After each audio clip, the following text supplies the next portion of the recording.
كل القلوب إلى الحبيب تميل. Assalamualaikum warahmatullahi wabarakatuh. Salam Ramadan sahabat-sahabatku. Pada kesempatan ini, saya ingin mengungsikan satu tazkirah yang menarik yang mengingatkan diri saya sendiri, iaitu tentang satu sifat yang sering kali membawa penyesalan dalam kehidupan. Sifat itu adalah sifat kemarahan. Kemarahan yang tidak terkawal bukan sahaja boleh merosakkan hubungan sesama manusia, tetapi juga boleh menjejaskan hubungan kita dengan Allah Subhanahu wa Ta'ala. Sifat ini membawa kemudaratan. Disebabkan marah, anggota zahir boleh memukul, berkata kasar, membunuh. Disebabkan marah, hati boleh menyimpan dendam, dengki, rasa suka bila orang yang kita marah itu kena balak, rasa sedih bila orang yang kita marah itu mendapat nikmat dan kita ada niat untuk membuka aibnya. Tapi marah ni sifat yang semua manusia alami. Yang perlu kita lakukan adalah mengawal kemarahan sehingga ia mengikut akal dan syariat Islam.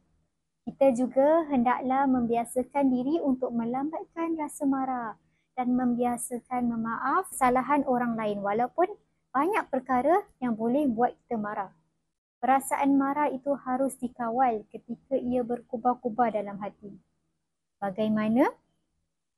Ketahuilah bahawa apa yang berlaku adalah kehendak Allah Subhanahu wa Ta'ala. Kita ni semua adalah manusia yang jahil. Ketika kita marah, kita adalah mengikut hawa nafsu kita sendiri.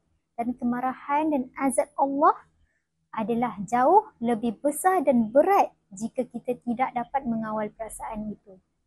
Rasulullah SAW bersabda yang bermaksud, sesiapa yang menahan marah dan jika dia mahu melepaskan kemarahannya tentu boleh, tetapi dia menahan. Allah akan memenuhkan hatinya pada hari kiamat dengan keamanan dan keimanan. Hadis riwayat Abu Daud. Hadis ini mengingatkan kita untuk menjaga sikap dan emosi. Mengawal kemarahan akan mendatangkan ketenangan di dunia dan di akhirat nanti, insya-Allah. Jika rasa marah, rasa macam darah naik sampai kepala, kita diam dulu, tarik nafas. Kita baca ta'awudz. Apa tu ta'awudz? A'udzubillahi minasyaitonirrajim. Kerana marah itu datangnya daripada syaitan. Yang bermaksud, ya Allah, aku berlindung dengan Allah daripada syaitan yang direjam. Kalau masih marah lagi, kita tukar posisi. Kalau tengah berdiri, kita duduk. Kalau tengah duduk, kita baring.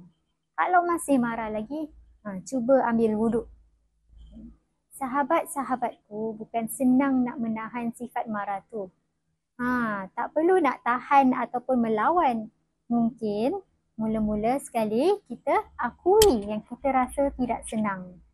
Kemudian baru kita cuba mengawal dengan meredakan rasa itu. Marilah kita berusaha untuk mengawal diri dan bersabar dalam setiap ujian kehidupan.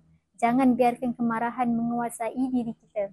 Sebaliknya, marilah kita menjadi hamba yang sentiasa pemaaf dan tenang dan berlapang dada dengan mengingat bahawa setiap kemarahan yang terkawal adalah satu bentuk kemenangan atas hawa nafsu kita.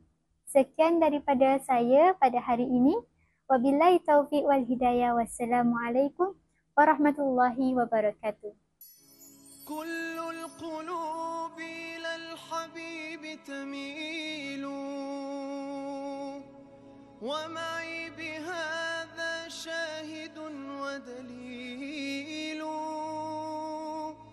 أما الدليل إذا ذكرت محمدا صارت دموع العاشقين تسيل.